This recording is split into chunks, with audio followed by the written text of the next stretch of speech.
제가 여러분에게 지금 이런 욕을 했다고 한번 쳐봅시다. 야, 이 개 자식들아. 오늘 여러분 제가 미리 광고를 했기 때문에 별로 충격 안 받으셨겠습니다만 제가 아무런 그 광고도 없이 갑자기 딱 서서 우리 쌍욕으로 우리가 그냥 하는 야, 개 누구누구야 했다 그러면 여러분 기분이 어떠시겠어요? 아니, 저 연 목사님 미쳤나? 그런 생각을 하시겠죠? 저 오늘 세례 요한이 그 소리를 듣고 있습니다. 세례 요한에게 세례 받으러 나오는 그 많은 사람들에게 야, 이 독사의 자식들아 이렇게 말하고 있습니다. 독사는 이스라엘 사람들에게 마귀나 마찬가지입니다. 아담과 하와를 유혹한 것이 뱀이죠. 그 뱀의 자식이면 마귀의 자식입니다. 마귀 새끼죠. 이 욕은 세례 요한만 한 것은 아니고 나중에 예수님도 이런 욕을 하셨습니다. 야, 이 마귀의 자식들아. 우리 주님은 독사의 자식이라고 말하지 않고 마귀의 자식들아 이렇게 욕을 하신 일이 있습니다. 자, 왜 주님이 이런 욕을 했을까? 왜 오늘 세례 요한이 이렇게 욕을 할까? 교양 없는 인간이어서 그럴까? 결코 그렇지는 않습니다. 세례 여러분 잘 아시는 대로 아버지가 제사장입니다. 교양 있는 가문에서 태어나서 주의 신앙으로 교육받은 훌륭한 분입니다. 그런 분이 마구 욕을 해대고 있습니다.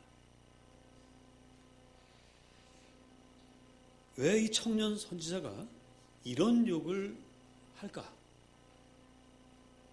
그 품성이 이상한 분도 아닌데 저작거리에서 뒹구는 막대 먹은 인생이란 혹시 모르지만 그렇지 않은 분이 왜 이런 욕을 할까? 그럴 만한 이유가 있겠죠. 과연 그 이유가 뭘까? 7절을 우리 보겠습니다. 7절 말씀.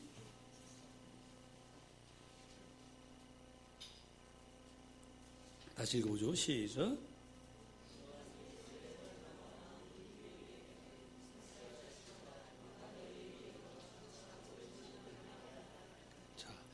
지금 세례 받으러 나오는 무리들에게 하신 말씀이에요. 세례는 언제부터 시작됐는지 우리가 정확하게 역사적인 근원을 찾기가 좀 어렵습니다만 이스라엘 백성들이 옛날에는 할례를 받았습니다. 할례를 받다가 이게 이스라엘이 바벨론에게 멸망하고 나서 성전을 잃어버리고 오랫동안 포로 생활하면서 이런 것들이 좀 흐지부지 됐습니다. 그리고 이제 성전 제사가 지낼 수 없기 때문에 이제 이 사람들이 아마도 이 세례를 통해서 물속에 들어갔다 나오면서 몸을 깨끗이 씻고 하나님 앞에서 우리 마음도 좀 새롭게 하자 뭐 그런 뜻에서 이것이 시작되었다라는 것이 일반적인 이제 학설입니다. 그러니까 세례 받으러 나오는 사람들은 왜 나오겠습니까? 내가 죄가 있습니다. 내가 잘못했습니다. 내가 이걸 고치겠습니다. 앞으로는 정말 바르게 살아보겠습니다. 제대로 살아보겠습니다. 죄를 짓지 않고 살아보겠습니다. 라는 마음을 갖고 나온단 말입니다. 자, 그런데 오늘 세례 요한이 딱 보니까 이 사람들이 그런 목적이 없어요. 단지 뭘 하러 나오냐면 7절 다시 보시면 무리에게 이르되 독사의 자식들아. 그 다음에 뭐라고 하죠? 누가 너에게 일로 장차 올 진노를 피하라 하더냐. 아, 이 사람들의 의도는요, 진노만 피하면 되는 거예요. 하나님의 심판만 피하면 되는 거지 내 죄를 뭐 회개하고 고치고 이런 건 별로 관심이 없습니다. 여러분 그 부적이라는 거 아시죠? 부적. 이 부적을 몸에 지니고 다니면 액을 면한다고 하는 그런 속설이 있습니다. 그래서 해마다 연초가 되면 이 부적을 써서 이제 그걸 해서 하는 분들이 있습니다. 그런데 가끔 보면 예수쟁이들 가운데도 그런 분이 있다는 얘기를 제가 들었어요. 여기도 혹시 계십니까? 여기는 안 계실 것 같아요. 왜냐하면 이 점쟁이한테 예수 믿는 사람들도 점쟁이한테 점을 보러 가는 사람이 있대요. 그런데 가면 진짜 예수쟁이가 가면 점괘가 안 나온대요. 그래서 점쟁이가 이러다가 당신 교회 다니죠? 이렇게 묻는데요. 어떻게 알았어요? 그러면 당신 점괘가 안 나와. 이게 진짜 예수쟁이에요. 근데 이 사람 호기심을 한번 가봤기 때문에 그렇겠죠. 근데 엉터리 예수쟁이 왔다 갔다 하는 사람은 딱 가면 점괘가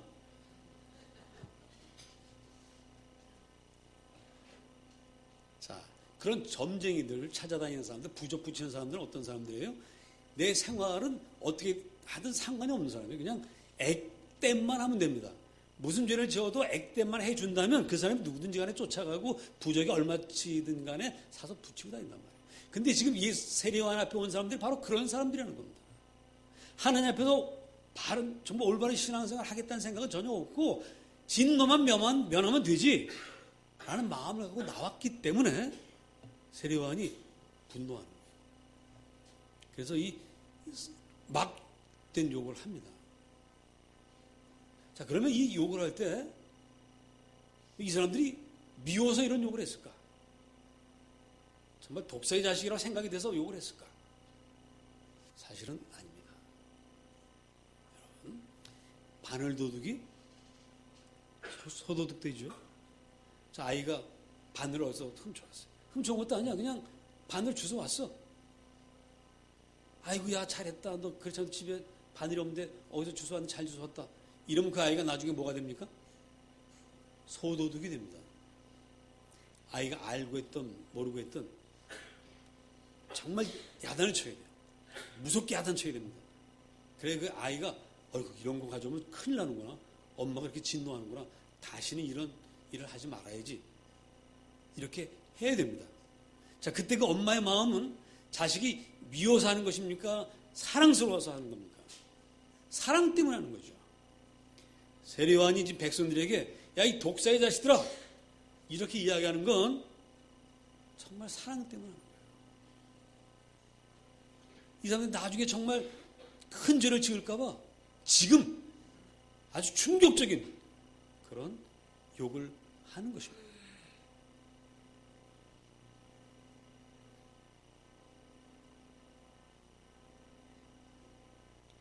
자, 우리 8절 보겠습니다. 8절. 다시 읽어보겠습니다. 시작. 그러므로 회개에 합당한 열매를 맺고, 만일에 세례요한이 이 사람들 미워하기만 하고 이놈들 정말 진노받을 놈들이야 이런 생각만 했다면 회개에 합당한 열매를 맺어야 된다라는 그 대안을 제시하지 않았을 겁니다. 그냥 화내고 다 집에 돌아가! 이러고 그냥 말았을 겁니다. 그러나 그렇지 않았던 거예요. 정말 이 사람들을 진심으로 사랑했던 것입니다. 세례요한이 왜 이렇게 하냐면요. 세례 받으러 나오는 분들을 보니까 옆집 그 철물 좀 하는 아저씨예요. 저기 반찬 가게에서 콩나물 파는 아줌마가 거기 나오는 겁니다. 같이 놀던 친구들이 그 어릴 때 그 속부 친구들이 나오는 거예요. 정말 자기가 평소에 아끼고 사랑하고 함께 살던 그런 사람들이 지금 나오고 있습니다.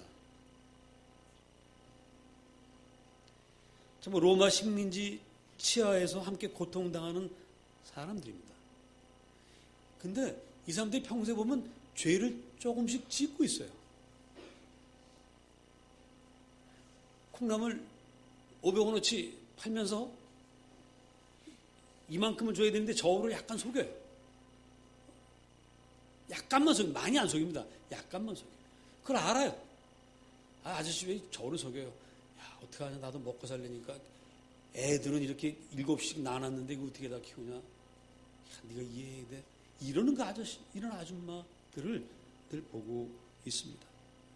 옆집에서 굉장히 어렵게 사는데 좀 도와주고 싶은데 가진 게 너무 없어서 마음뿐인 그런 사람들이 바로 옆에 오늘 세례받으러 온 그런 사람들입니다.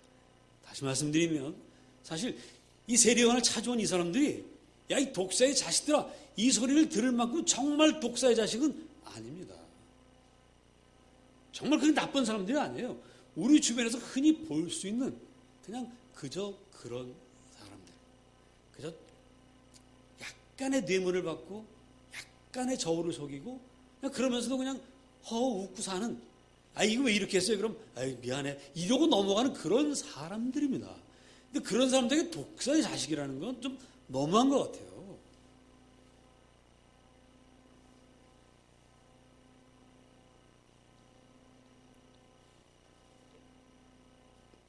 그러나 여러분, 바늘도둑이 소도둑 되게 마련입니다. 작은 죄, 작은 불의, 이런 것을 그냥 눈 감고 넘어가면 이렇게 민족 공동체의 죄가 됩니다. 제가 오늘 아침 나오기 전에 잠깐 인터넷 뉴스를 보니까 강남에 있는 유치원에 입학시키기 위해서 위장 전입들을 하고 있답니다. 옛날에는 장관 되려고 할 때 위장 전입하면 바로 청문회에서 떨어졌습니다. 근데 어느 날부터인가 나오는 사람마다 그런 사람들이 많아서 그런지 그냥 넘어가는 경우들이 있더라고요. 백성들이 다 보죠. 장관도 뭐 저러는데 내 아이 유치원, 좋은 유치원 보내기 위해서 위장 전입하는 거 이것쯤이야. 그런 작은 것들이 쌓이면 사회 전체가 불이하게 되는 거예요. 사회 전체가 믿을 수 없는 불신사회가 되는 것입니다. 세례요한이 그저 그런 사람들, 작은 죄밖에 지지 않는 이 사람들에게 독사의 자식이라고 욕을 할 때는 그 더 큰 죄악을 막기 위한 예방 차원에서 이렇게 하는 것입니다.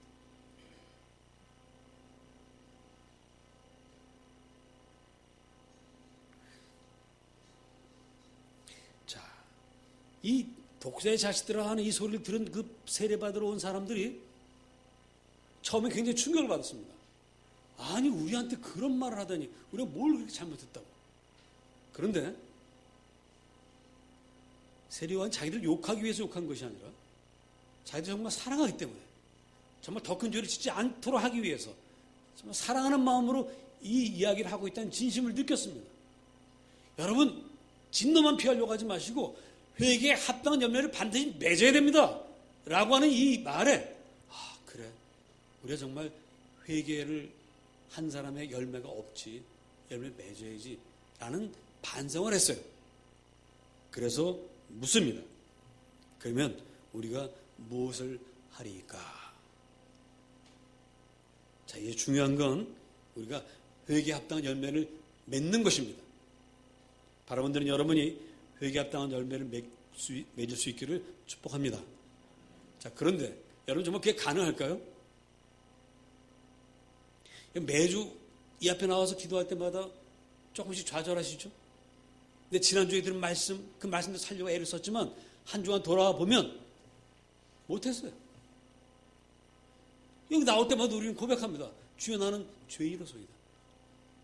여러분만 그러는 것이 아니라 저도 역시 그렇죠. 여러분, 바울 사도를 다 잘 아시죠? 바울 사도는 우리의 신앙의 귀감입니다. 그래서 한 20년 전에는 그 복음 성가 중에 이런 성가가 있습니다. 예수님처럼 바울처럼 그렇게 살 수 없을까? 우린 바울처럼만 살아도 참 대단한 거죠. 근데 그 바울이 이렇게 고백합니다. 로마서 7장 18절에서 내 속, 곧 내 육신에 선한 것이, 지금 찾지 마세요. 그냥 들으세요. 내 속, 곧 내 육신, 잠깐만. 내 안에 선을 행하기 원하지만 선을 행하는 것은 없다라는 고백을 했어요. 이 고백은 사도 바울이 젊어서 한 것이 아닙니다. 늙어서 한 거예요. 늙어서까지 신앙으로 살고 주님의 헌신했던 그 위대한 사도도 막상 회개에 합당한 열매가 있느냐라고 물어볼 때는 자신이 없어요. 그러니 우리가 오죽하겠습니까? 우리가 회개에 합당한 열매를 맺는 것은 거의 불가능에 가깝습니다. 그러나 세례요한은 우리에게 회개에 합당한 열매를 맺으라고 합니다. 그 말은 뭔가 가능성이 있다는 얘기예요. 어떤 가능성이 있는 것일까? 자, 여러분, 우리가 사과를, 제가 농사를 잘 모릅니다만은 사과니 배니 이런 것들이 맺혀지려면 반드시 뭐가 이루어져야 돼요? 꽃이 피어야 됩니다. 꽃만 핀다고 됩니까? 꽃 안에 뭐가 있어요? 암술과 수술이 있어요. 수술의 꽃가루가 암꽃에 묻어야 열매가 탄생합니다. 그리고 열매는 탄생하면 우리가 먹을 수 있어요? 자라야 되죠. 자라서 탐스럽게 빨갛게 익은 다음에 그냥 먹습니다.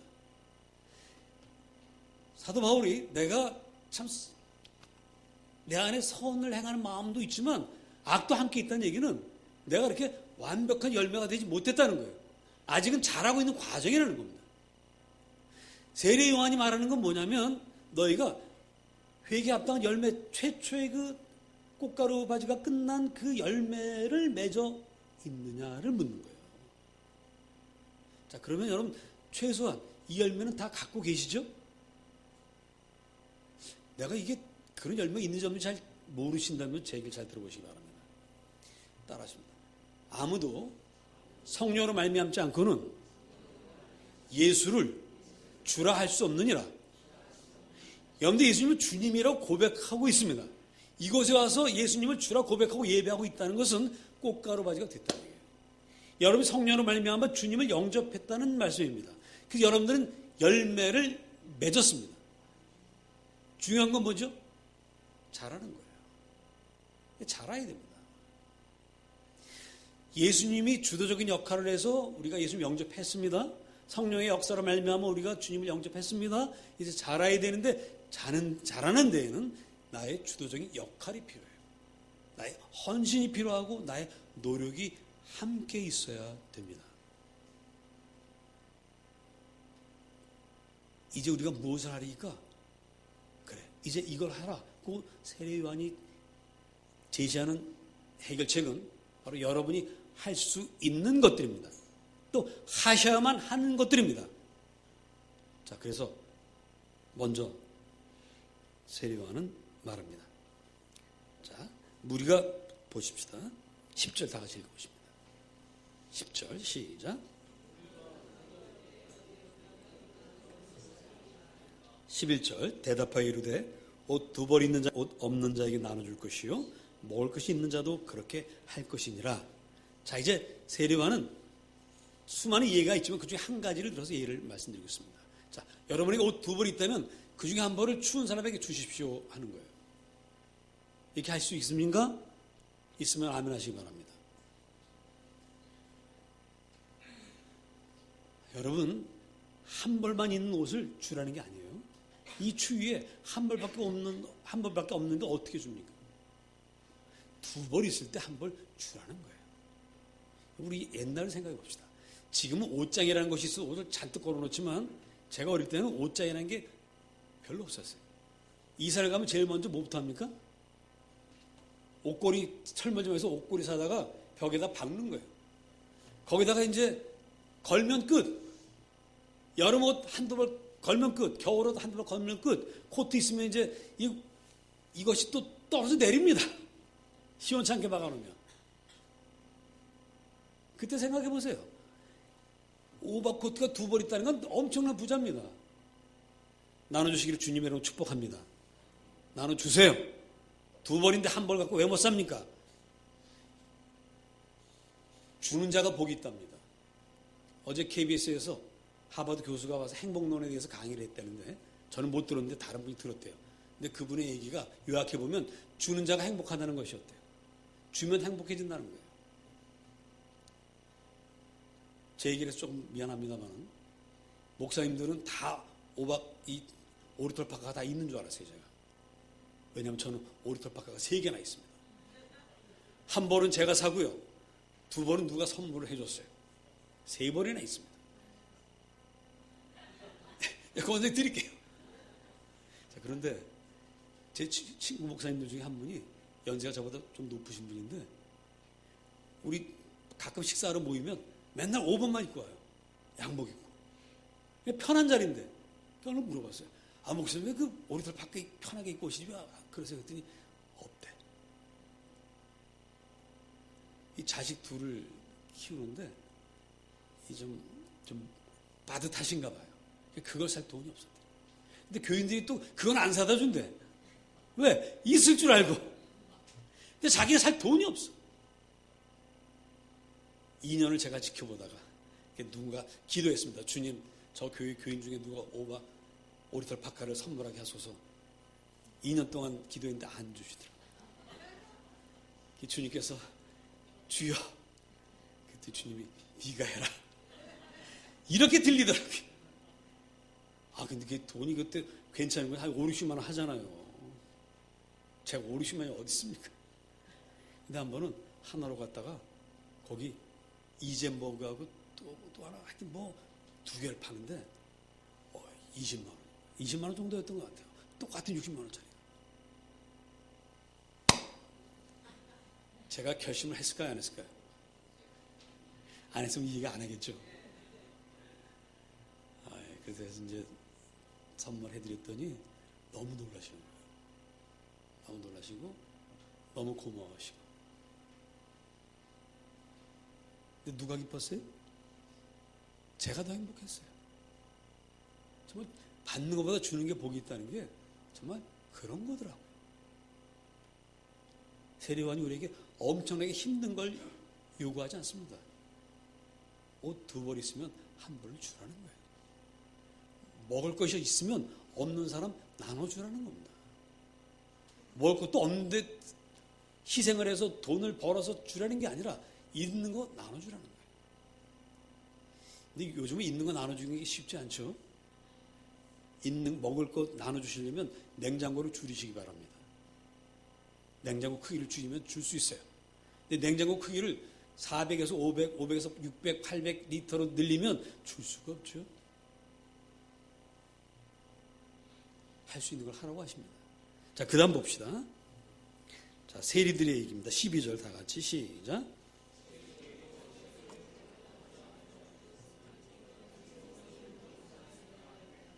이르되 부가된 것 외에는 거두지 말라 하고. 이 세리가 되시면 어떻게 하면 세금을 더 거둬들일까 이걸 생각합니다. 그래서 부가 됐는데 또 트집을 잡아서 더 거둬들이려고 해요. 그래놓고 어떻게 하느냐? 이 세금을 감면해 줄 테니까 나한테 돈을 다오. 이게 세리들의 수법일 수 있죠.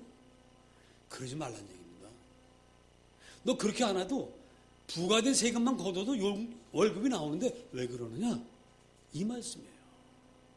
군인들도 마찬가지입니다. 14절 다 같이 있습니다. 시작.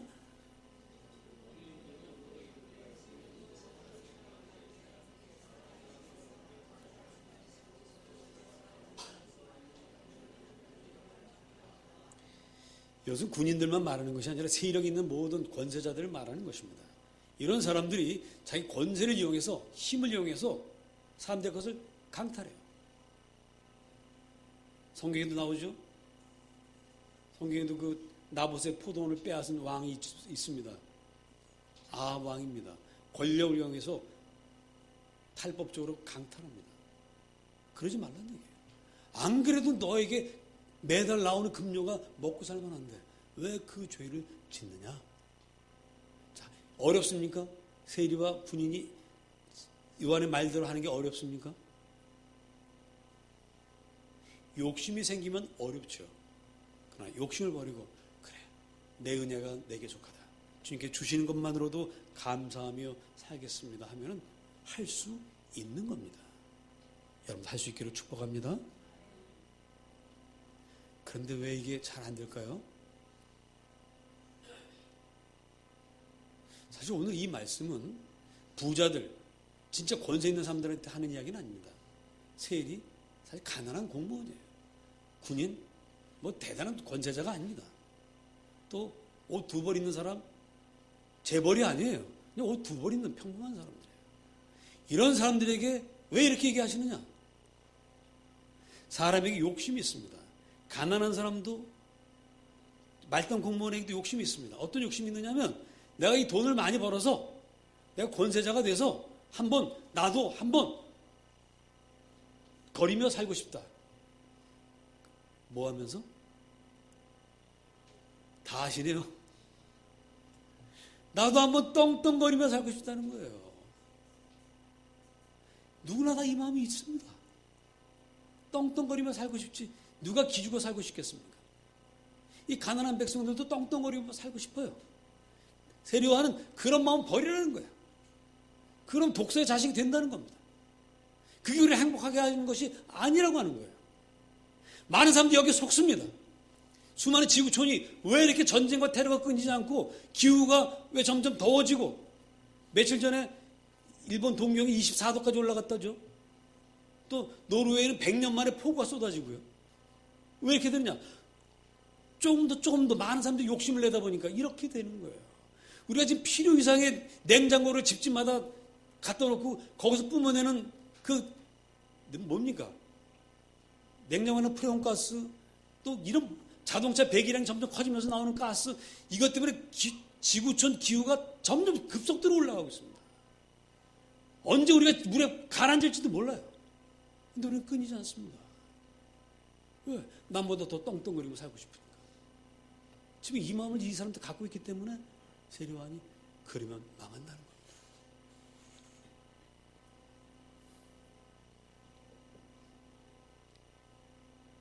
작은 죄가, 작은 욕심이 결국 커져서 우리 모두를 공멸하게 한다라고 요한은 말하고 있습니다.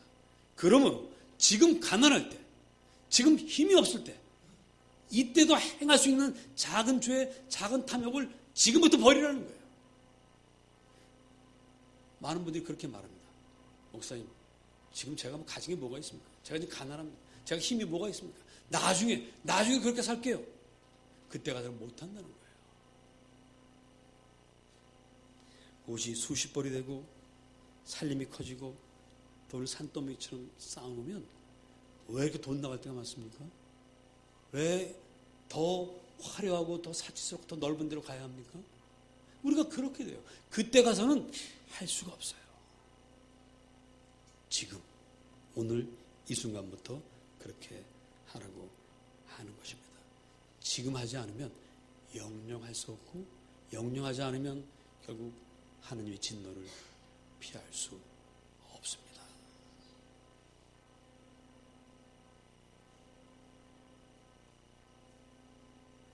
세리요한은 오늘 우리에게 말씀합니다. 너희 가진 것 전부를 내놓으라고 하지는 않습니다.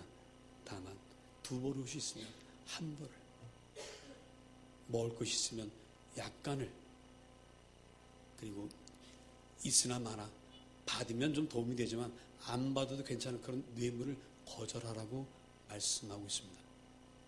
그래야 네가 나중에 큰 돈을 갖게 되고 큰 권력을 가져도 여전히 옛날처럼 그렇게 살 수 있고, 그렇게 살았을 때 다른 사람들이 어떻게 그렇게 할 수 있느냐고 박수 칠 때 오히려 개면쩍 하면서 내가 뭐 이렇게 대단한 일을 했습니까 하고 숨을 수가 있는 거예요.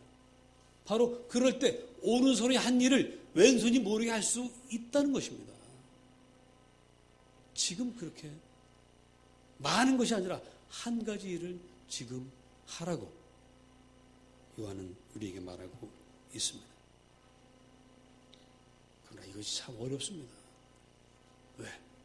우리 인간은 이 안에 선한 마음과 악한 마음이 같이 있어요.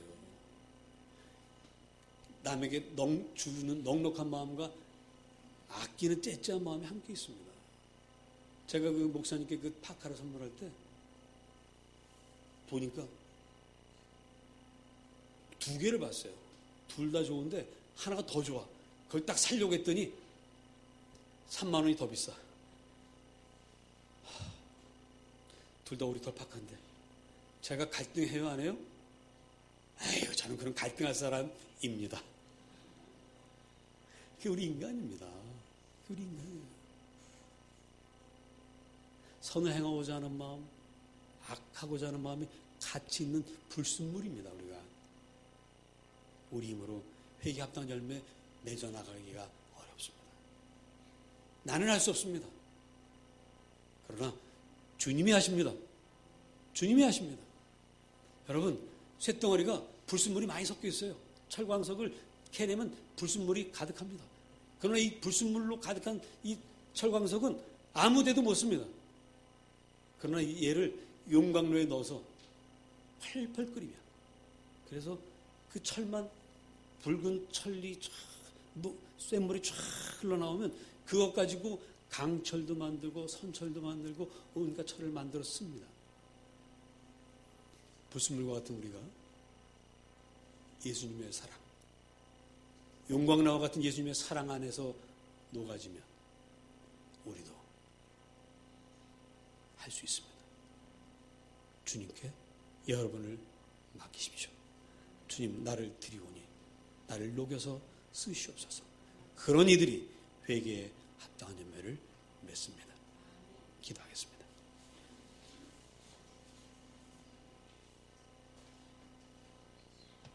말씀을 생각하면서 오늘부터 내가 실천할 수 있는 한 가지, 그것이 무엇일까 기도하며 찾으시기 바랍니다.